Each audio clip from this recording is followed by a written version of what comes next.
इतने शानदार स्वागत के लिए आप सबका बहुत बहुत शुक्रिया। और मैं पूरी उम्मीद करती हूँ कि आज का सेशन आप सबके लिए, आपके सबके जीवन में एक नया बदलाव लेके आए। और जो भी नए साथी यहाँ पर ज्वाइन हुए हैं, उनको आज अपने लिए एक बहुत अहम फैसला करने के लिए जो पूरी सही नॉलेज है वो आज मिले। तो मेरी पूरी कोशिश आज यही रहेगी।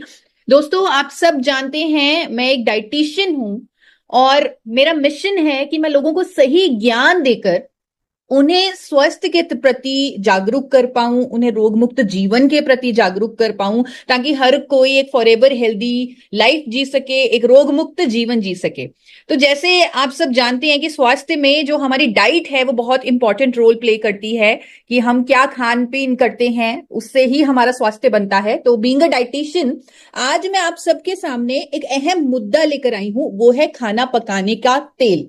दोस्तों, बहुत हैरानी होती है मुझे कई बार जब मैं यूट्यूब पर वीडियोस देखती हूँ, व्हाट्सएप पर मैसेजेस देखती हूँ, बड़े बड़े डॉक्टर्स, इवन डाइटिशियन की स्टेटमेंट्स देखती हूँ, और समझ में मुझे आता है कि ये लोग, सबके सब लोग खुद कंफ्यूज्ड हैं कि कौन सा खाना पकाने का तेल इस्तेमाल करना चाहिए।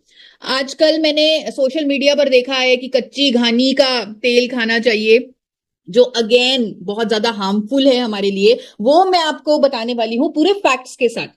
और बहुत दुख होता है ये जानकर कि क्या बड़े बड़े डाइटिशियंस को अमेरिका की, यूके की, कनाडा की रेगुलेशंस नहीं मालूम, क्या उन्हें नहीं मालूम कि ये कच्ची घानी का तेल या मस्टर्ड ऑयल वहां के देशों में बैन किया जा चुका है। क्यों बैन किया जा चुका है, क्या वो रेगुलेशंस है, कौन सा तेल हमें खाना चाहिए, क्या लेना चाहिए, कौन सी कंपनी का खाना चाहिए, कौन सा ब्रांड हमें चूज करना चाहिए, वो सब आपको आज जानने का मौका मिलने वाला है। और वो भी फैक्ट्स के साथ, प्रूफ के साथ। आज मैं आपको कुछ नहीं बताने वाली, मैं सिर्फ आपको नॉलेज देने वाली हूं अलग अलग तेलों पर। डिसाइड आप खुद करेंगे कि कौन सा तेल आपके लिए, आपके परिवार के लिए बिल्कुल अनुकूल है, सही है। दोस्तों, तेल हमारे लिए इतना जरूरी है, खाना पकाने का तेल इतना जरूरी है कि हमारा खाना बिना तेल के बनना शुरू ही नहीं हो सकता। आपने टीवी शोज में देखा होगा, कुकरी शोज में देखा होगा, वो क्या बोलते हैं कि कढ़ाई लीजिए और कढ़ाई में सबसे पहले तेल डालिए, यानी सबसे इंपॉर्टेंट इंग्रेडिएंट है। और पूरा इंडिया कंफ्यूज बैठा है कि कौन सा तेल इस्तेमाल करें। जितने भी साथी यहां पर उपस्थित हैं, मैं आपसे पूछना चाहूंगी, क्या आपको लगता है कि इंडिया के डॉक्टर्स, इंडिया के डाइटिशियन, इंडिया के लोग कंफ्यूज्ड हैं कि कौन सा तेल इस्तेमाल करना चाहिए? एक बार मुझे डिजिटल हैंड रेज करके बताइए, जिनकी वीडियोस ऑन हैं वो प्लीज मुझे वीडियोस में ऐसे हाथ ऊपर करके बताएं कि हाँ, कंफ्यूजन है, हाँ ये बहुत बड़ी समस्या है कि लोगों को मालूम ही नहीं है कौन सा कुकिंग ऑयल उन्हें इस्तेमाल करना चाहिए, जो कि मोस्ट इंपॉर्टेंट इंग्रेडिएंट है हमारी डाइट का। तो सारी कंफ्यूजन है, बहुत ज्यादा कंफ्यूजन है। लेकिन आज आपको, अभी स्टार्टिंग में देवदत्त सर ने बोला कि आप चेक कर लीजिए कि जिनको आपने इनवाइट किया है क्या वो आए हैं या नहीं आए, क्योंकि आज का सेशन बहुत खास है। आज पूरा इंडिया उस कंफ्यूजन को दूर कर सकता है सही ज्ञान के साथ। तो आज मेरी पूरी कोशिश रहेगी कि मैं आपको राइट नॉलेज दूं, जिसके आधार पर आप अपने लिए बहुत ही इंपॉर्टेंट जो फैसला है, सही कुकिंग ऑयल का चुनाव, वो अपने लिए कर पाए। जैसे मैंने अभी आपको अपना इंट्रोडक्शन दिया, मैं एक डाइटिशियन हूं, एक मिशन पर काम कर रही हूं। लोगों को स्वस्थ मुझे बनाना है, सही ज्ञान मुझे देना है। और कभी सपने में नहीं सोचा था कि मुझे आज देश के बड़े बड़े डॉक्टर्स सपोर्ट करेंगे। एम्स के, फोर्टिस के, मेदांता के डॉक्टर्स मेरे चैनल पर आकर वर्कशॉप्स करेंगे, पॉडकास्ट करेंगे, वीडियोस करेंगे। तो ये सब होता जा रहा है। शायद नॉलेज ही इसमें बहुत बड़ा रोल अदा कर रही है, कि जो मैं राइट नॉलेज ले रही हूं, साथ में रेगुलेशंस पढ़ रही हूं इंटरनेशनल कंट्रीज की। दूसरे देशों में सेहत पर बहुत फोकस किया जाता है। आपने देखा होगा जितने भी डेवलप्ड कंट्रीज हैं वो शुरू से ही ध्यान रखते हैं कि लोगों का जो खान पान है, जो न्यूट्रिशन है, बिल्कुल सही होना चाहिए। उसके लिए वो रूल्स एंड रेगुलेशंस बनाते रहते हैं। तो मैं उनके साथ, यानी न्यूट्रिशन के साथ, मैं उनके रूल्स एंड रेगुलेशंस भी स्टडी करती हूं। और इसीलिए मैं कह सकती हूं कि भारत में बहुत कंफ्यूजन है खाना पकाने के तेल पर, कोई भी सही रेगुलेशंस नहीं है। हाल ही में मैंने वीडियोस देखी व्हाट्सएप पर, शायद आपने भी सोशल मीडिया पर, फेसबुक पर देखा होगा, कि रिफाइंड ऑयल नहीं खाना चाहिए, रिफाइंड ऑयल तो खाओ ही मत। आपने किसी ने ऐसी कोई वीडियो, ऐसा कोई व्हाट्सएप पे डिटेल मैसेज कि रिफाइंड ऑयल खाना तो बहुत खतरनाक है, हमें रिफाइंड तेल नहीं खाना चाहिए, इस तरह के मैसेजेस किसी ने देखे हैं? एक बार हैंड रेज करके मुझे बताइए, क्या ऐसे मैसेजेस आपने सोशल मीडिया पर इवन लोगों को कहते हुए रिफाइंड तेल तो नहीं खाना चाहिए? अब मैं उन लोगों से पूछना चाहती हूं कि अगर हम रिफाइंड ऑयल नहीं खाएंगे और हम कच्ची घानी के, या जिस तरह लोग कहते हैं कि हमें फैक्ट्रियों में बने रिफाइंड तेल नहीं खाने चाहिए, हमें घर पे निकाले हुए तेल खाने चाहिए, तो मैं उनसे पूछना चाहूंगी कि वो फिर उन तेलों की इम्प्योरिटीज को कैसे दूर करेंगे, उनसे पेस्टिसाइड्स कैसे निकालेंगे, उनसे वैक्सेस और गम्स कैसे निकालेंगे। हम जो पानी पीते हैं अपने घरों में वो भी तो रिफाइन होके ही हमारे पास आता है। अगर वो पानी रिफाइन ना हो, म्युनिसिपैलिटी का जो पानी हमारे घरों में आता है, अगर वो रिफाइन ना हो तो वो पानी कुछ इस तरह का दिखेगा, जो तस्वीर आप अभी स्क्रीन पर देख रहे हैं, ये जो पानी है ये रिफाइंड नहीं है।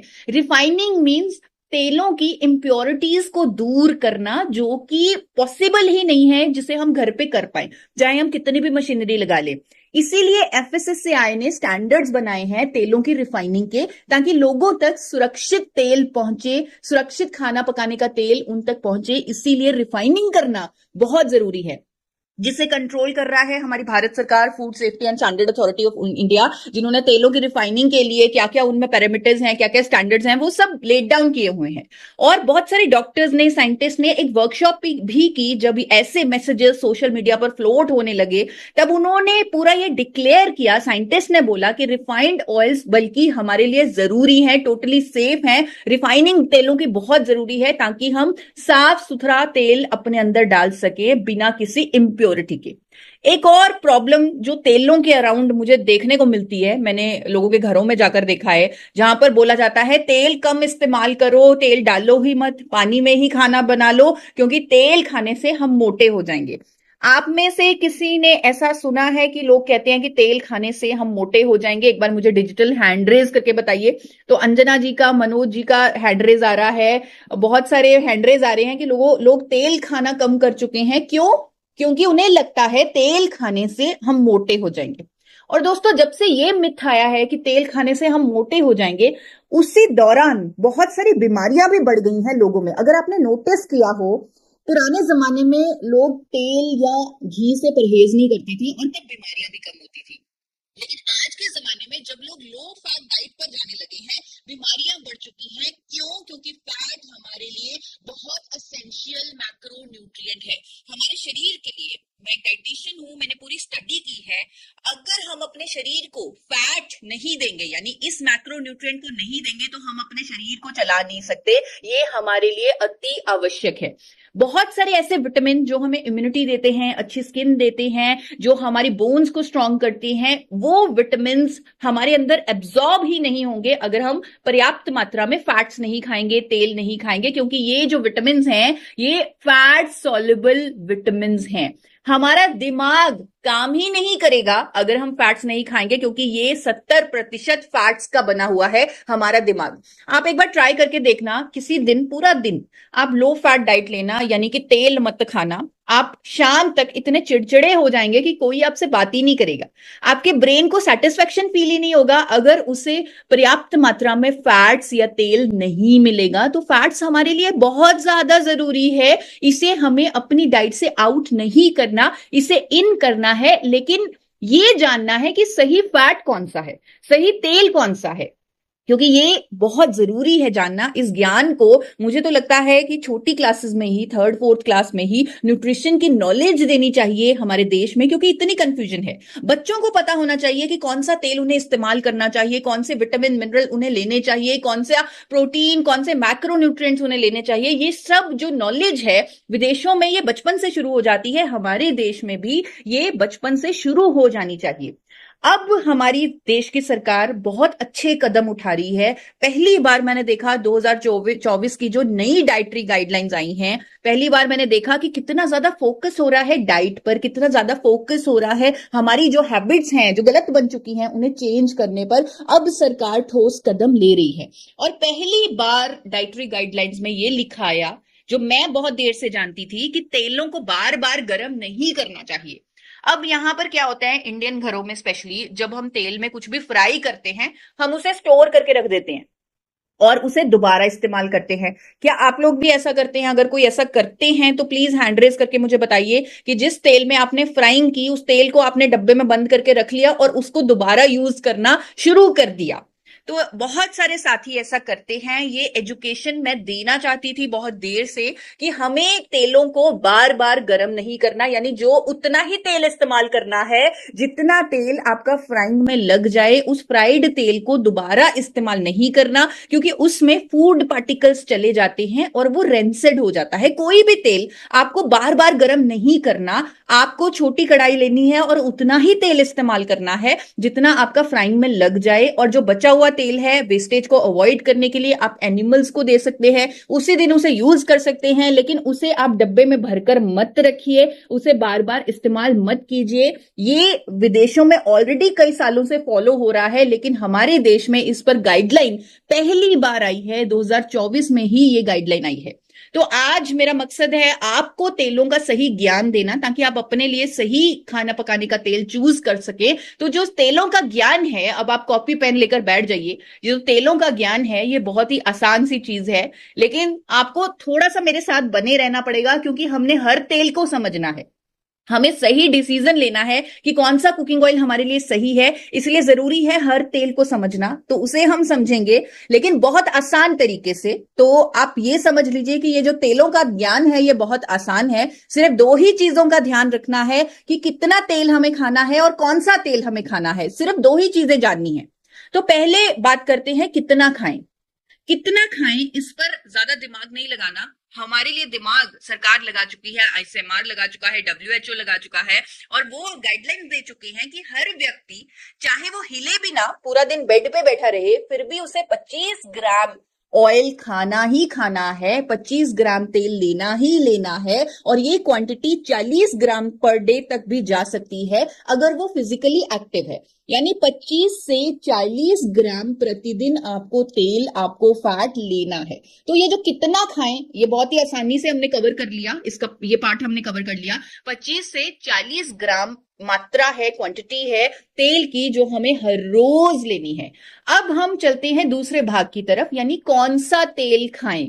अब कौन सा तेल खाएं, जैसे मैंने आपको बताया बहुत कंफ्यूजन है। कभी कभी अमिताभ बच्चन जी आ जाते हैं, ये वाला तेल खाओ, कभी सौरभ गांगुली जी आ जाते हैं, तो कंफ्यूजन बहुत है। तो उसके लिए हम डीप नॉलेज लेंगे तेलों के बारे में, कि ये तेल इतने अलग अलग क्यों हैं, हर तेल अलग क्यों है। वैसे हर तेल में 3 तरह के फैट मौजूद होते हैं, जिनका नाम है सफा, पुफा और मुफा। पर इन तीनों फैट्स की रेशो तेलों में अलग अलग होती है। किसी में सफा ज्यादा होगा, किसी में पुफा ज्यादा होगा, किसी में मुफा ज्यादा होगा। अब ये जो सफा ज्यादा वाले तेल हैं, जो सॉलिड इन नेचर होते हैं, वो हमारे अच्छे और बुरे कोलेस्ट्रॉल दोनों को बढ़ा देते हैं। जो ज्यादा पुफा वाले तेल होते हैं, वो हमारे जो अच्छे कोलेस्ट्रॉल को भी कम कर देते हैं, बुरे को भी कम कर देते हैं। मुफा वाले तेल अच्छे कोलेस्ट्रॉल को नहीं छेड़ते, लेकिन बुरे को कम कर देते हैं। तो ये जो जनरल काम है सफा, पुफा और मुफा का, वो मैंने आपको बताया। अब बात करते हैं सबसे पहले उन तेलों की जिनमें सफा फैट ज्यादा है। जैसे मैंने आपको बताया, जो ये सफा फैट होता है ये सॉलिड होता है नेचर में, यानी कि ये गाढ़ा होता है। जिन तेलों में सफा ज्यादा होगा वो सॉलिड इन नेचर होंगे, जैसे कि देसी घी। अब क्या होगा अगर हम ये उच्च सफा वाला तेल खाएंगे, तो हमारा अच्छा कोलेस्ट्रॉल बढ़ेगा, विच इज गुड, लेकिन साथ साथ बुरा कोलेस्ट्रॉल भी बढ़ जाएगा, जिसके कारण हमें हार्ट डिजीजेस की प्रॉब्लम्स हो सकती हैं। अब यहाँ पर बहुत सारे साथी ऐसे भी होंगे कि आप कह रहे हो देसी घी खाने से कोलेस्ट्रॉल बढ़ जाएगा, बुरा कोलेस्ट्रॉल बढ़ जाएगा, लेकिन पुराने जमाने में तो लोग देसी घी खाते थे, उनका तो बुरा कोलेस्ट्रॉल नहीं बढ़ता था, उनको तो हार्ट अटैक नहीं होता था।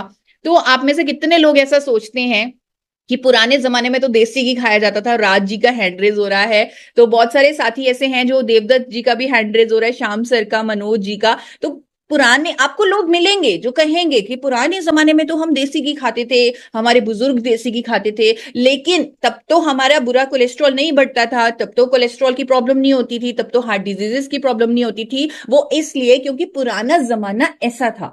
पुराने जमाने में लोग हमेशा चलते रहते थे, जहां भी जाते थे साइकिल पे जाते थे, वॉक करके जाते थे, चक्की चलाते थे, हल चलाते थे, और यानी कि वो बहुत ज्यादा फिजिकली एक्टिव थे।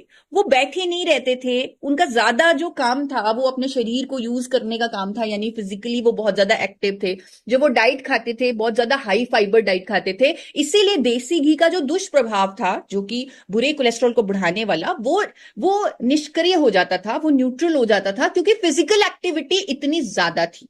लेकिन आजकल के ज़माने में अगर हम देसी घी खाएँगे, जहाँ हमारा लाइफ़स्टाइल ज़्यादातर सेडेंटरी है, हम सिर्फ़ 40 मिनट या 1 घंटा निकाल पाते हैं अपने शरीर को एक्टिव करने के लिए, वो भी हमें स्पेशली निकालना पड़ता है। लेकिन पुराने ज़माने में लोग पूरा टाइम एक्टिव रहते थे। तो ये जो एक्टिविटी इतनी कम हो चुकी है, अगर आज के लाइफ़स्टाइल में, आज के टाइम में हम देसी घी खाएँगे, तो बुरा कोलेस्ट्रॉल डेफ़िनेटली बढ़ेगा, हार्ट प्रॉब्लम्स डेफ़िनेटली आएँगी। इसीलिए डॉक्टर्स भी कहते हैं कि आपको देसी घी नहीं खाना चाहिए, तो क्योंकि आपका बुरा कोलेस्ट्रॉल बढ़ जाएगा। तो ये स्टडीज के माध्यम से प्रूव हो चुका है कि सफा ज्यादा खाने से आपका बुरा कोलेस्ट्रॉल बढ़ेगा। इसीलिए जितने भी गाढ़े तेल हैं, जैसे देसी घी है, मक्खन है, ये खाने को मना किया जाता है, स्पेशली हार्ट पेशेंट्स को तो स्पेशली, लेकिन साथ साथ यंग जनरेशन को भी, ताकि उन्हें हार्ट प्रॉब्लम ना हो। अब क्योंकि हमने सफा वाले तेलों को समझ लिया, हम समझ गए कि वो बुरा कोलेस्ट्रॉल बढ़ा देंगे, तो हम थोड़ा उन्हें अवॉइड करेंगे। अब हम पूफा वाले तेलों को जानेंगे। अब क्योंकि आपने पूरा ठान लिया है कि आपने तेलों के बारे में सही ज्ञान लेना है, राइट नॉलेज लेनी है, आगे पूरे इंडिया को राइट नॉलेज देनी है, हो सकता है आपको किसी डाइटिशियन को, किसी डॉक्टर को भी समझाना पड़ जाए, तो आपको याद करना पड़ेगा किन तेलों में पूफा ज्यादा है, किन तेलों में सफा ज्यादा है। अब आपके सामने जो चार्ट आ रहा है, उन सभी तेलों में पूफा फैट बहुत ज्यादा है, जैसे सैफलॉर ऑयल, करडी का तेल, सूरजमुखी का तेल, सोयाबीन का तेल, मक्की का तेल, कपास का तेल। इन तेलों में पूफा फैट बहुत ज्यादा होती है। और बहुत पहले, अगर मैं 2 दशकों की बात करूं, आज से 2 दशक पहले ऑलमोस्ट, तब पूफा तेल ज्यादा बिकने लगे थे, क्योंकि तब पता लगा था कि सफा खाने से कोलेस्ट्रॉल बढ़ जाएगा, इसीलिए पूफा वाले तेलों पर ज्यादा रिसर्च होने लगी और ज्यादा उन्हें प्रमोट किया जाने लगा। सबसे पहले सफोला गोल्ड इसमें आगे आया, सैफलर ऑयल वो लेकर आए, सैफलर ऑयल, सफोला, और ये कहा गया कि इससे आपका कोलेस्ट्रॉल कम होगा। वो पूफा के कारण बोला जा रहा था, क्योंकि उसमें पूफा ज्यादा होता है, तब वहां उसमें सैफलर ऑयल, सिर्फ सैफलर ऑयल हुआ करता था। तो शॉर्ट टर्म स्टडीज में समझ में आया कि अगर कोई पूफा वाला तेल खाता है तो उसका अच्छा कोलेस्ट्रॉल जो है वो कम हो रहा है, और बुरा कोलेस्ट्रॉल भी कम हो रहा है। लेकिन लॉन्ग टर्म में अच्छा कोलेस्ट्रॉल अगर कम हो रहा है रूटीन में ऐसी चीज खाने से, जिसे हम रेगुलरली खा रहे हैं, तो वो हमारे दिल के लिए खतरनाक है। और उन लोगों में जिनमें पूफा फैट ज्यादा पाया जाने लगा, उनमें जोड़ों के दर्द की समस्या शुरू हो गई, अर्थराइटिस की प्रॉब्लम शुरू हो गई। अगर आप किसी के घर में जाएं, वो आपको बताएं कि मेरे तो जोड़ों में दर्द रहता है, अर्थराइटिस की प्रॉब्लम है, तो आप उनके किचन में चेक कर सकते हैं, वो जरूर पूफा वाला इनमें से ही कोई तेल खा रहे हैं। या तो वो कर्डी ऑयल खा रहे हैं, या सूरजमुखी का तेल खा रहे हैं, सोयाबीन का तेल खा रहे हैं, मक्की का तेल खा रहे हैं, कपास का तेल खा रहे हैं। पूफा की वजह से उनको जॉइंट की प्रॉब्लम्स हो रही हैं, अर्थराइटिस की प्रॉब्लम हो रही है, और ये स्टडीज कह चुकी हैं। इसीलिए बड़ी बड़ी कंपनियों ने पूफा फैट्स को प्रमोट करना बंद कर दिया। उन्होंने अपने तेलों में कुछ और डालना शुरू कर दिया, जिससे पूफा फैट कम हो जाए। वो मैं आगे आपको बताती हूँ कि कैसे प्रमोशन की जा रही है तेलों की। आपका अब ध्यान लाना चाहती हूँ मुफा वाले तेलों की तरफ। अब ये जो तेल है वो बहुत महंगे होते हैं, जैसे सरसों का तेल, कैनोला तेल, जैतून का तेल, और इन्हें डाइटिशियंस जो हैं, डॉक्टर्स जो हैं, क्योंकि ये महंगे तेल हैं और ये इससे हमारा जो बुरा कोलेस्ट्रॉल है वो कम होता है, अच्छे को ये कुछ नहीं करती, इसीलिए डॉक्टर्स और डाइटिशियंस जो हैं वो इन तेलों को प्रमोट करते हैं। अब में से कितने लोगों ने ये वीडियोस देखी हैं या ऐसा स्टेटमेंट्स पढ़ी हैं डॉक्टर्स की कि सरसों का तेल खाना चाहिए? एक बार मुझे हैंड रेज करके बताइए। सरसों के तेल को डॉक्टर्स एडवोकेट कर रही हैं, इंडिया की टॉप डाइटिशियन एडवोकेट कर रही है, कच्ची घानी का तेल खाने के लिए बोला जा रहा है, और मेरा दिल उस समय बहुत दुखता है। मैं उन डॉक्टर्स को ईमेल्स भी लिखती हूँ, उनको पूरे के पूरे फैक्ट्स भेजती हूँ कि जो ये आप कर रहे हैं ये टोटली गलत कर रहे हैं, नॉलेज ना होने की वजह से आप ये कर रहे हैं। क्योंकि सरसों के तेल में तो एक ऐसा कंपाउंड होता है जिसका नाम है इरोसिक एसिड। इंडिया के सरसों के तेल में नेचुरली इरोसिक एसिड बहुत ज्यादा होता है, 35 से 55% तक होता है। अब आप कहेंगे ये इरोसिक एसिड क्या है? इरोसिक एसिड सरसों के तेल में पाया जाने वाला एक कंपाउंड है, जिसकी वजह से सरसों के तेल में एक अलग सी खुशबू होती है, अलग सी स्मेल होती है। आप लोगों ने, कितनों ने सरसों के तेल में एक खुशबू सूंघी है? आपको लगता है कि आप कोई भी चीज खाते हैं आपको जब भी पता लग जाता है ये सरसों के तेल में बनी है, क्यों? क्योंकि उसके अंदर एक खुशबू होती है। वो खुशबू इरूसिक एसिड के कारण होती है, वो फ्लेवर जो है वो इरूसिक एसिड के कारण होता है। अब वही फ्लेवर, वही खुशबू आपको घरों में होने वाले पेंट में भी मिलेगी। घरों में जब पेंट किया जाता है तब उस पेंट में से एक खुशबू आती है, वो खुशबू भी इरूसिक एसिड के कारण ही होती है। उस पेंट में भी इरूसिक एसिड होता है और हमारे सरसों के तेल में, भारत के सरसों के तेल में 35 से 55% इरूसिक एसिड है। विदेशों में गाइडलाइंस हैं कि अगर किसी भी खाद्य तेल में 5% से ज्यादा इरूसिक एसिड है, वो खाने के लिए अनुकूल नहीं है। उस पर आपको लिख के बेचेंगे फॉर एक्सटर्नल यूज ओनली, यानी उसे से आप मसाज कर सकते हैं, बालों में लगा सकते हैं, लेकिन उसे इंटरनल यूज यानी अपने अंदर नहीं डाल सकते। सिर्फ बाहरी बाहरी काम के लिए यानी मसाज के लिए, सर पे लगाने के लिए ही इस्तेमाल कर सकते हैं। ये जो बॉटल आपके सामने आ रही है, ये एक ऐसे ब्रांड की बॉटल है जो भारत में सरसों का तेल बेच रहा है लोगों को खाने के लिए, लेकिन विदेशों में इसी ब्रांड के सरसों के तेल पर लिखकर बेचा जा रहा है फॉर एक्सटर्नल यूज ओनली, यानी लोग इसे खा नहीं सकते। वहां पर रूल बना हुआ है, वो रूल भी आपके सामने आ रहा है, वो रेगुलेशन भी आपके सामने आ रही है। यूरोप का रेगुलेशन है कि किसी भी खाद्य तेल में अगर 5% से ज्यादा इरूसिक एसिड है, वो खाने के लिए अनुकूल नहीं है। हमारे देश में भी कितनी सारी स्टडीज आ चुकी, कितने सारे प्रूफ आ चुके कि सरसों का तेल खाने से हार्ट अटैक होता है। वेस्ट बंगाल में क्योंकि सरसों का तेल सबसे ज्यादा यूज हो रहा है, वहां पर लोगों का ट्राइग्लिसराइड ज्यादा पाया गया है। इवन गॉल ब्लैडर कैंसर पर भी स्टडी हो चुकी है कि जिन लोगों में सरसों का तेल की जो मात्रा है, इरूसिक एसिड की जो मात्रा है, ज्यादा पाई गई, तो उनको गॉल ब्लैडर कैंसर होने की संभावना ज्यादा रही। इस तरह की स्टडीज, इस तरह के आर्टिकल्स पब्लिश हो चुके हैं हमारे देश में भी। पर दुख होता है अभी तक एफएसएसएआई ने आज तक इरूसिक एसिड पर कोई भी गाइडलाइन जारी नहीं की जो विदेशों में है, पर वो इंडिया में मिसिंग है। लेकिन आज आप सही ज्ञान ले चुके हैं, आप जान चुके हैं कि सरसों का तेल खाना कितना खतरनाक, कितना टॉक्सिक हो सकता है, कार्सिनोजेनिक हो सकता है, हार्ट के लिए नुकसान कॉज कर सकता है, उसमें इरूसिक एसिड इतना ज्यादा है। तो हम ये ज्ञान ज्यादा से ज्यादा लोगों तक पहुंचाएं, हमारी जिम्मेदारी बनती है कि हम ज्यादा से ज्यादा लोगों को पहुंचाएं ये ज्ञान और लोगों को स्वस्थ बनाएं। सरसों का तेल हम किसी को रेकमेंड नहीं कर सकते खाने के लिए, क्योंकि इसमें इरूसिक एसिड बहुत ज्यादा होता है। और आप देखिए हमारे देश में ये बाजारों में इतना महंगा बिक रहा है, ऑलरेडी कच्ची घानी ऑयल को इतना ज्यादा प्रमोट किया जा रहा है। तो एक बार आप खुद भी नेट पर थोड़ा सा रिसर्च करें, क्या मैंने आपको जो बताया है क्या वो सही है, उस पर आप थोड़ा सा रिसर्च करें और लोगों को राइट नॉलेज दें। अब ये जो नॉलेज है ये कुछ ब्रांड्स को है, तो उन्होंने सरसों के तेल को जेनेटिकली मॉडिफाई किया, कनाडा से तेल लेकर आए, उसका नाम कैनोला ऑयल रखा। सरसों के तेल के साथ एक छेड़छाड़ की गई, उसके बीज को लैब में चेंज किया गया, उसके इरूसिक एसिड को 35% से कम करके 5% तक लाया गया और उसका नाम रखा गया कैनोला ऑयल। लेकिन ये आर्टिफिशियली जेनेटिकली मॉडिफाइड तेल है जो हमारे लिए अच्छा नहीं है। इंडिया में जेनेटिक मॉडिफिकेशन अलाउड भी नहीं है। तो ये जो कैनोला ऑयल है ये कम इरूसिक एसिड वाला सरसों का तेल ही है, लेकिन ये हाई टेम्परेचर कुकिंग के लिए सूटेबल नहीं है। विदेशों में कैनोला ऑयल पर लिखकर बेचा जाता है not recommended for high temperature cooking, यानी इसे आप गर्म नहीं कर सकते, क्योंकि वहां पर अब्रॉड में तो लोग जो है वो तेल को गर्म नहीं करते, वो तेल को ज्यादातर कच्चा खाते हैं। तो यहां इंडिया में हमें तेल में फ्राइंग भी करनी है, हमने परांठा भी सेकना है, हमने पूरी भी तलनी है, तो हमारे लिए तो कैनोला ऑयल नहीं चल सकता। एक और तेल जो बहुत महंगा बिकता है वो है एक्स्ट्रा वर्जिन ऑलिव ऑयल। ये जो ऑलिव ऑयल है ये अगेन इंडियन स्टाइल के लिए बना ही नहीं है, इंडियन कुकिंग के लिए बना ही नहीं है। यहां इसे यूरोप में खाया जाता है सैलेड पर छिड़क कर, इसे भी आप गर्म नहीं कर सकते। तो ये जो प्रॉब्लम है, ये जो विदेशी तेलों की जो प्रॉब्लम है, ये हमारे देश में चाहे इन्हें प्रमोट किया जा रहा है, चाहे इन्हें महंगा बेचा जा रहा है, चाहे लोगों को लगता है कि ये महंगे तेल हैं तो ये अच्छे तेल होंगे, लेकिन ये उन्हें समझना होगा कि हमारे खान पान के साथ ये तेल नहीं मिलते, इसीलिए ये हमारे लिए सही नहीं है।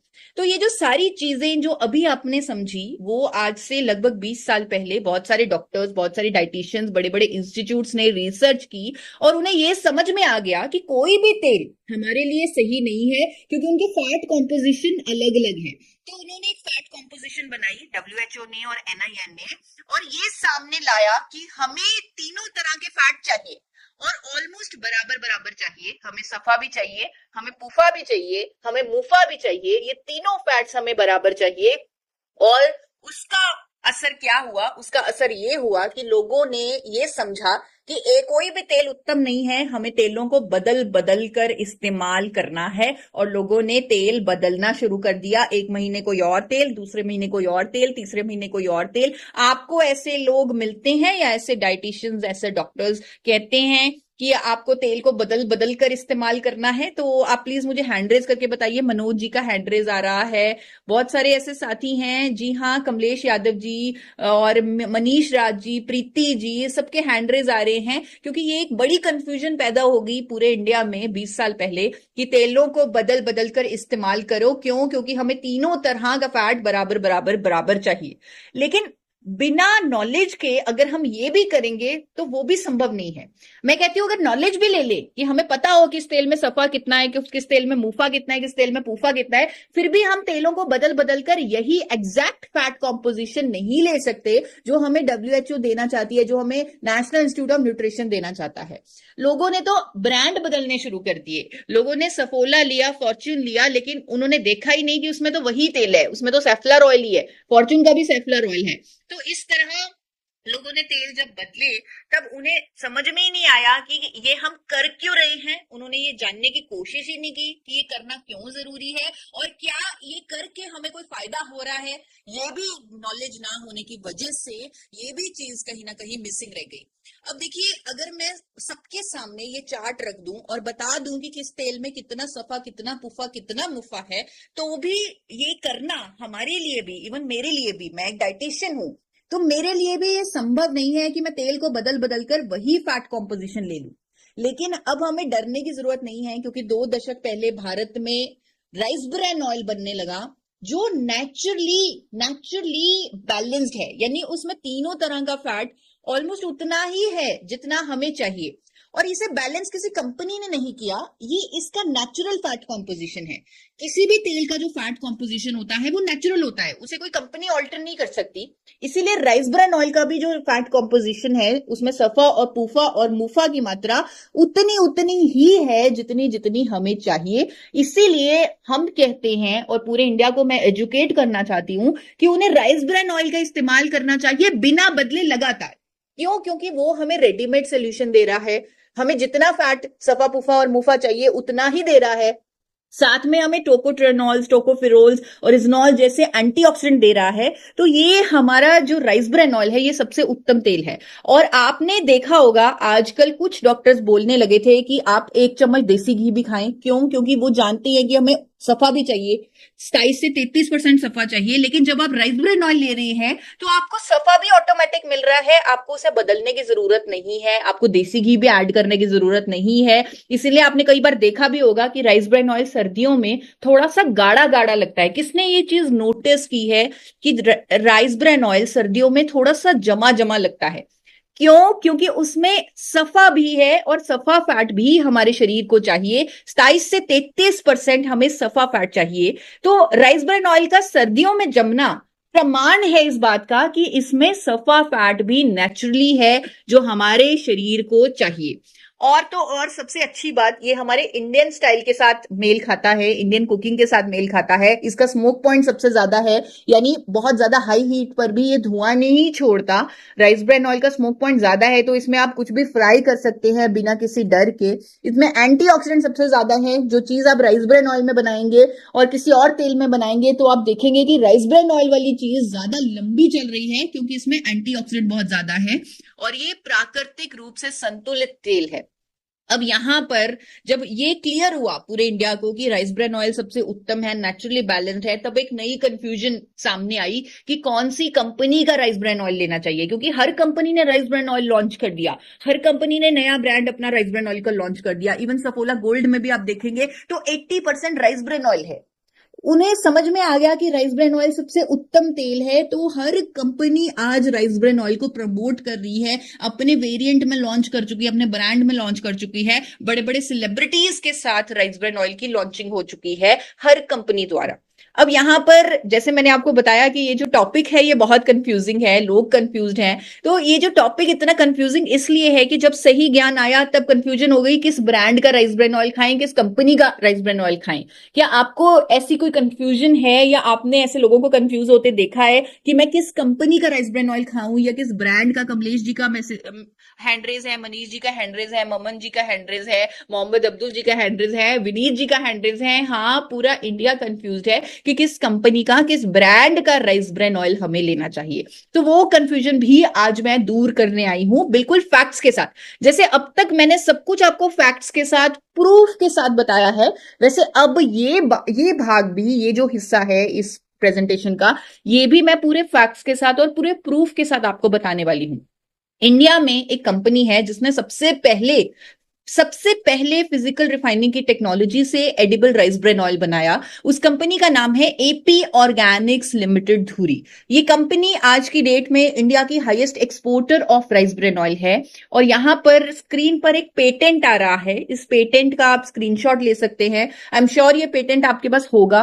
तो कंपनी के जो चेयरमैन हैं AR शर्मा जी, उनके नाम पर ये पेटेंट रजिस्टर्ड है, जहां पर उन्होंने फिजिकल रिफाइनिंग के जिस प्रोसेस से वो राइस ब्रान ऑयल बना रहे हैं, जहां पर कोई केमिकल का इस्तेमाल नहीं हो रहा, कास्टिक का इस्तेमाल नहीं हो रहा और तेल की सही रिफाइनिंग भी हो रही है फिजिकल रिफाइनिंग के प्रोसेस से, तो उस पर जो पेटेंटेड टेक्नोलॉजी है वो उन्होंने इस्तेमाल की है, पेटेंट है उनका इस पर। और इसी टेक्नोलॉजी के लिए उन्हें भारत सरकार खुद 4 बार नेशनल अवार्ड दे चुकी है। आप वो तस्वीरें देख सकते हैं, मनमोहन सिंह जी से, अब्दुल कलाम जी से, प्रतिभा पाटिल जी से, जब वो प्रेसिडेंट थे, जब वो प्राइम मिनिस्टर थे, तब उन्हें अवार्ड मिले हैं इस टेक्नोलॉजी के लिए, इंडिया में पहली बार physically refined rice bran oil बनाने के लिए।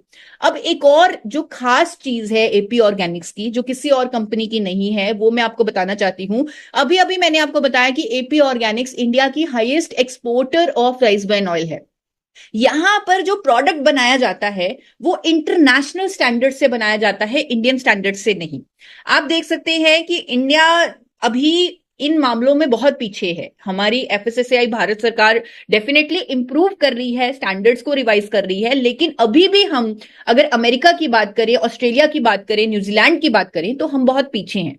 लेकिन एपी ऑर्गेनिक्स में जो राइस ब्रान ऑयल बनाया जाता है वो अमेरिका के, न्यूजीलैंड के, ऑस्ट्रेलिया के स्टैंडर्ड से बनाया जाता है। और इसीलिए इन देशों में यहां एपी ऑर्गेनिक्स द्वारा बनाया गया तेल एक्सपोर्ट हो रहा है। कोई और कंपनी, इंडिया की कोई और कंपनी एक्सपोर्ट नहीं कर पा रही अपना बनाया हुआ राइस ब्रान ऑयल, क्योंकि वो इंडियन स्टैंडर्ड से बना रही है। लेकिन एपी ऑर्गेनिक्स एकमात्र ऐसी कंपनी है जो international standards of food safety follow करती है। उदाहरण के तौर पे मैं आपको सिंपल सी चीज समझाती हूँ। एपी ऑर्गेनिक्स में थर्मोसाइफन सिस्टम लगा हुआ है। अब दूसरी कंपनियों में थर्मिक फ्लूइड सिस्टम लगा हुआ है। अब जब तेल को रिफाइन किया जाता है तो तेल को गर्म करना पड़ता है एक वेसल में डालकर, जहां पर उस वेसल में कुछ पाइपें लगी होती है। उन पाइपों की हीट से इनडायरेक्टली वो तेल गर्म होता है। अब थर्मिक फ्लूइड सिस्टम जो और कंपनियों में लगा हुआ है, उसमें मिनरल ऑयल डाला जाता है, जो कि एक पेट्रोलियम प्रोडक्ट है। तो मिनरल ऑयल की कंटैमिनेशन होने की संभावना रहती है उन तेलों में जो थर्मिक फ्लूइड सिस्टम इस्तेमाल कर रहे हैं उन कंपनीज में, क्योंकि अगर पाइपों में कोई भी लीकेज हो जाए तो वो जो मिनरल ऑयल है वो फाइनल ऑयल के साथ मिक्स हो सकता है और लोगों की जानें तक जा सकती हैं। और मैं आपको बताना चाहती हूँ, ऐसा हुआ है जापान में, ऐसा हुआ है ताइवान में, क्योंकि वहां पर जब थर्मिक फ्लूइड सिस्टम हुआ करता था तो मिनरल ऑयल की कंटैमिनेशन हुई तेल में और काफी लोगों को अपनी जानें गंवानी पड़ी उस तेल को खाकर, क्योंकि मिनरल ऑयल खा लिया उन्होंने, पेट्रोल खा लिया। तो वहां पर रेगुलेशन बन गई उस दिन से ही कि thermic fluid system is totally band, आप थर्मोसाइफन सिस्टम ही इस्तेमाल कर सकते हैं। लेकिन हमारे देश में अभी भी थर्मिक फ्लूइड सिस्टम बैन नहीं है। पर एपी ऑर्गेनिक्स ने कभी भी थर्मिक फ्लूइड सिस्टम का इस्तेमाल ही नहीं किया। शुरू से ही एपी ऑर्गेनिक्स में थर्मोसाइफन सिस्टम लगा हुआ है, जहां पर तेल को गर्म किया जाता है और इनडायरेक्ट जो हीट करने का मीडियम है वो स्टीम है, हाई प्रेशर स्टीम है, यानी पानी की भाप है। अगर कोई लीकेज हो भी जाए तो वो भाप ही तेल के अंदर मिक्स होगी, तो जिससे लोगों को कोई नुकसान नहीं हो सकता, किसी भी तरह की कोई कंटामिनेशन नहीं हो सकती, कोई हेल्थ रिस्क नहीं हो सकता। इसीलिए इंटरनेशनली एपी ऑर्गेनिक्स को इतने सारे एक्रेडिटेशंस, इतने सारे सर्टिफिकेशंस मिले हुए हैं, चाहे वो BRC यूके का सर्टिफिकेट है, HACCP अमेरिका का सर्टिफिकेट है, ISO हलाल कोशेर जैसी सर्टिफिकेशंस हैं। एपी ऑर्गेनिक्स एक स्टार एक्सपोर्ट हाउस है, 30 से ज्यादा देशों में एक्सपोर्ट कर रहा है अपना बनाया हुआ rice bran oil AP Organics, और लगातार एपी ऑर्गेनिक को अवार्ड्स मिल रहे हैं, बड़े बड़े अवार्ड्स मिल रहे हैं, हाईएस्ट प्रोड्यूसर के अवार्ड मिल रहे हैं, एक्सपोर्टर के अवार्ड मिल रहे हैं। दुनिया में सबसे ज्यादा राइस ब्रान ऑयल का एक्सपोर्ट हो रहा है एपी ऑर्गेनिक से, बड़े बड़े देशों में एक्सपोर्ट हो रहा है।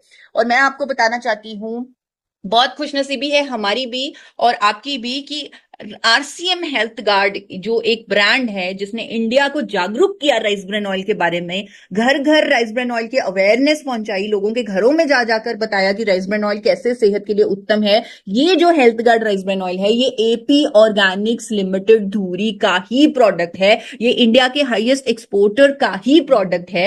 Health Guard rice bran oil में सबसे ज्यादा ओरिजिनॉल है, 14,000 ppm ओरिजिनॉल है, जिसके अगेन मल्टीपल बेनिफिट्स हैं। चाहे हम उसे आइसोलेटेड फॉर्म में भी ले सकते हैं, लेकिन अगर हम ऑयल में भी साथ साथ लेते रहेंगे तो बचपन से ही बच्चों को ओरिजिनॉल की गुणवत्ता मिलेगी, और साथ में जब हम इसे आइसोलेटेड फॉर्म में, कैप्सूल फॉर्म में भी ऐड ऑन करेंगे तो हमारी सेहत के लिए बहुत ही उत्तम होगा। तो अब health Guard rice bran oil पूरे इंडिया को हमने अवेयर करना है कि health Guard rice bran oil जो एपी ऑर्गेनिक्स का प्रोडक्ट है, ये हमारे लिए एक सही डिसीजन है। और यहां पर लेबल पर कुछ नई चीजें आपको दिखने को मिलेंगी जिनके बारे में जरूर मैं आपको समझाना चाहती हूं।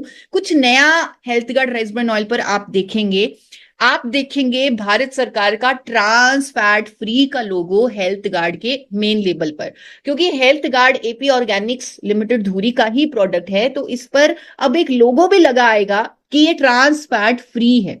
हम सब जानते हैं ट्रांस फैट बहुत ही हानिकारक फैट है, जिसके कारण हार्ट डिजीजेस होते हैं, डिप्रेशन, इनफर्टिलिटी, कैंसर, डायबिटीज जैसी प्रॉब्लम्स होती हैं। भारत सरकार इसकी परसेंटेज को कम करती जा रही है, और उन्होंने ये पाया कि 1% से कम अगर किसी भी तेल में ट्रांस फैट है तो उसे ट्रांस फैट फ्री लिख सकते हैं, क्योंकि वो नेग्लिजिबल है, वो कंप्लीटली है ही नहीं। तो रेगुलेशंस के according Health Guard rice bran oil, जो नई रेगुलेशंस आ चुकी हैं उसके according Health Guard rice bran oil completely trans fat free है, और लेबल पर ये क्लेम आएगा, ये लिखकर बेचा जाएगा कि इस पर FSSAI का लाल और काले रंग का लोगो लगा होगा कि ये ट्रांस फैट फ्री है। और जो नोटिफिकेशन जो हमें ये पूरा क्लेम करने की अनुमति देती है, वो नोटिफिकेशन भी आप लोगों के सामने है। अब हम health Guard rice bran oil पर क्लेम करेंगे कि ये ट्रांस फैट फ्री है। और ट्रांस फैट फ्री क्यों हमें प्रोडक्ट्स खाने चाहिए, इस पर मैंने एक डॉक्टर से भी डिस्कशन की, और उन्होंने लोगों को अवेयर करने के लिए, जागरूक करने के लिए एक वीडियो भी मेरे साथ शेयर की, जो मैं यहाँ पर प्ले करना चाहती हूँ। अगर बाई चांस आवाज में प्रॉब्लम आई तो देवदत्त सर, मैं आपसे रिक्वेस्ट करूंगी आप मुझे बता दीजिएगा, सो दैट मैं ही आपको एक्सप्लेन कर दूं कि डॉक्टर क्या कहना चाह रहे हैं। I am Dr. Rahul Bhargav, Director of Hematology and Bone Marrow Transplant at Fortis Memorial Research Institute, Gurugram।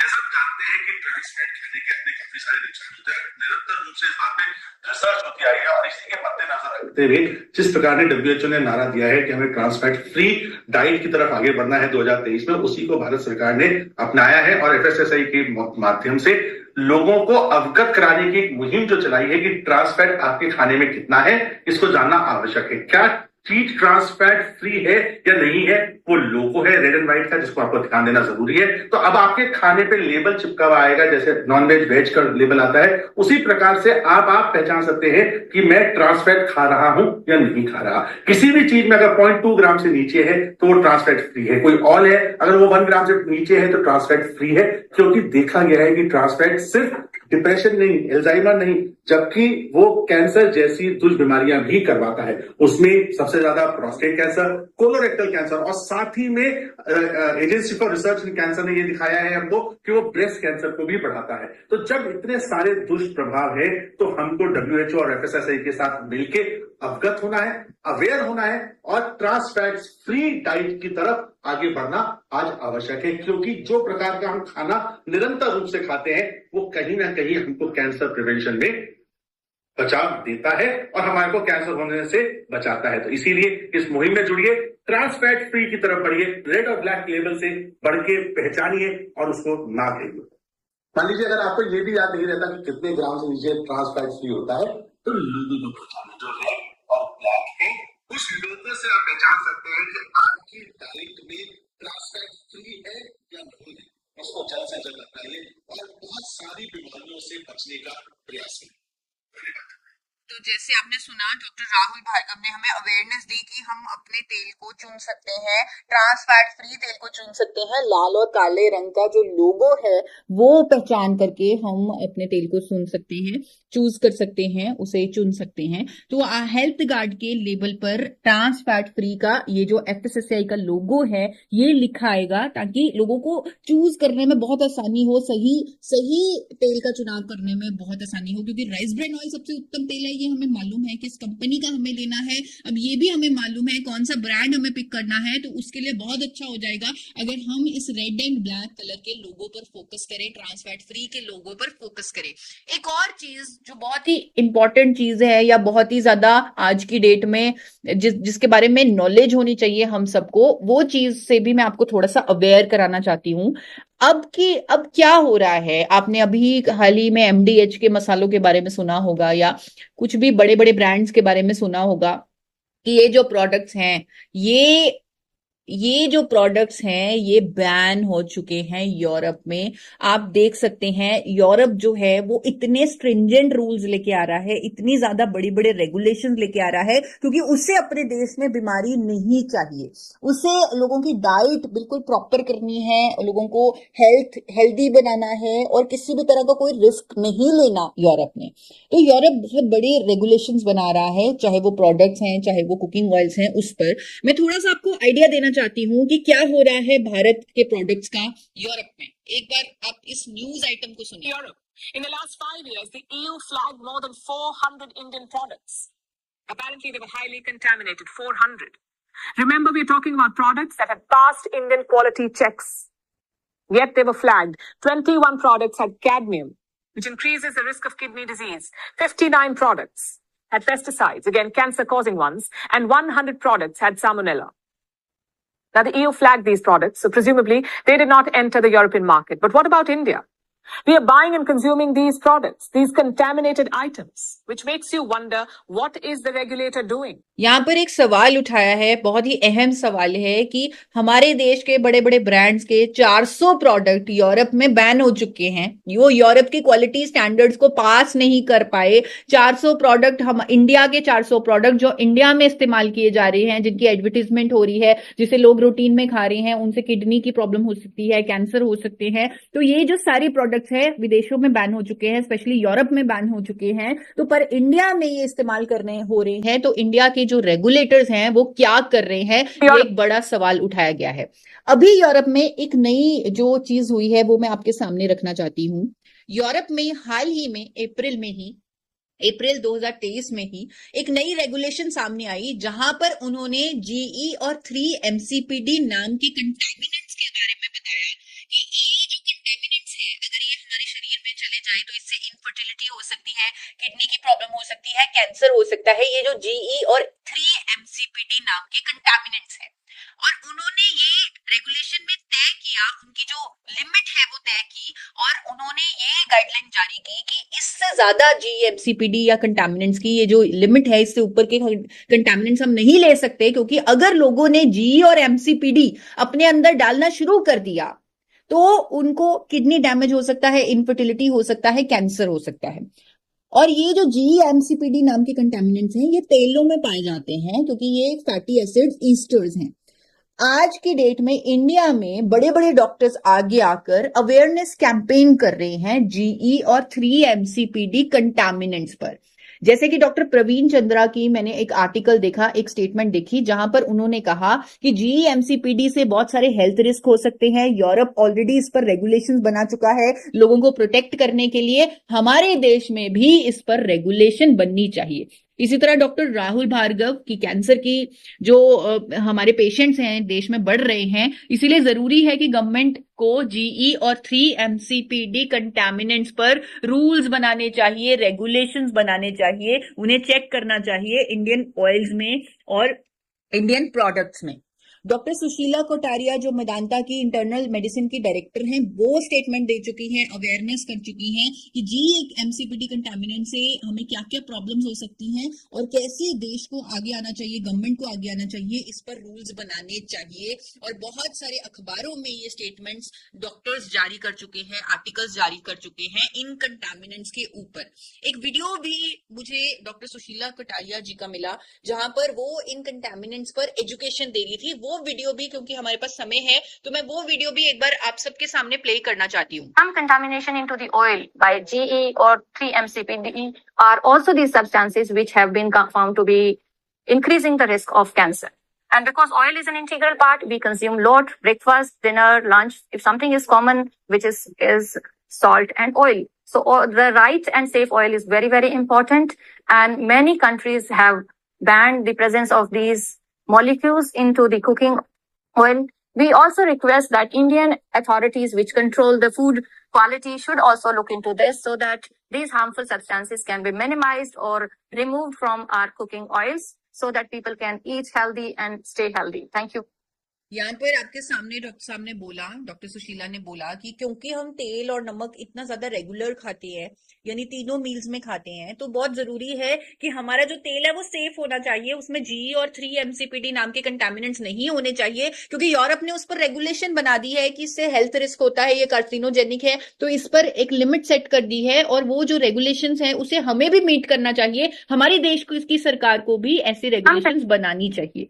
लेकिन अभी तक एफएसएसएआई ने जीई और 3-MCPD पर यूरोप की तरह कोई रेगुलेशन नहीं बनाई। पर मैं आपको बताना चाहती हूं कि इंडिया में इकलौती ऐसी कंपनी है जो ऑलरेडी इस स्टैंडर्ड को मीट कर रही है, जिसके इंफ्रास्ट्रक्चर में हर बैच के जीई और 3-MCPD कंटामिनेंट्स को चेक करने की मशीनरी लगी हुई है।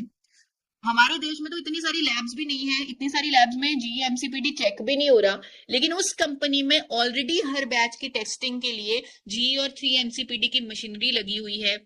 ऑलरेडी वो यूरोप को एक्सपोर्ट कर पा रही है अपना बनाया हुआ राइस ब्रान ऑयल। तो मैं एक बार चैट बॉक्स में चाहूंगी कि आप उस कंपनी का नाम लिखिए कि वो कंपनी कौन सी हो सकती है जो ऑलरेडी स्टैंडर्ड को मीट कर रही है, जो यूरोप की हाल ही में रेगुलेशन आई है, जो यूरोप को अपना ऑयल भी एक्सपोर्ट कर रही है। तो एक बार चैट बॉक्स में मिलिए कि कौन सी ऐसी कंपनी हो सकती है इंडिया में जो इस स्टैंडर्ड को ऑलरेडी मीट कर रही है। तो बिल्कुल विश्व जी का सही जवाब आ रहा है, AP organics. Health guard AP organics Deepak ji ने लिखा, धूरी मनोज साहू जी ने लिखा, एपी ऑर्गेनिक्स प्रशांत जी ने लिखा, एपी ऑर्गेनिक्स एपी बिल्कुल आपने बिल्कुल सही जवाब दिया। एपी ऑर्गेनिक्स ऑलरेडी इस स्टैंडर्ड को मीट कर रही है।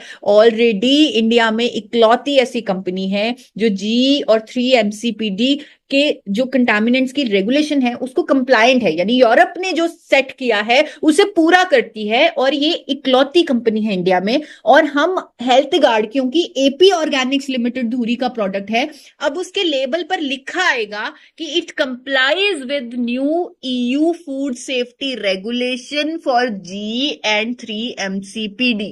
आप देखेंगे हेल्थ गार्ड के जो नए लेबल प्रिंट हो चुके हैं, आई एम श्योर वो मार्केट में भी आ चुके होंगे, उस पर ट्रांस फैट फ्री का लोगो भी होगा और उस पर लिखा होगा कि it complies with new EU food safety regulations for 3-MCPD and GE.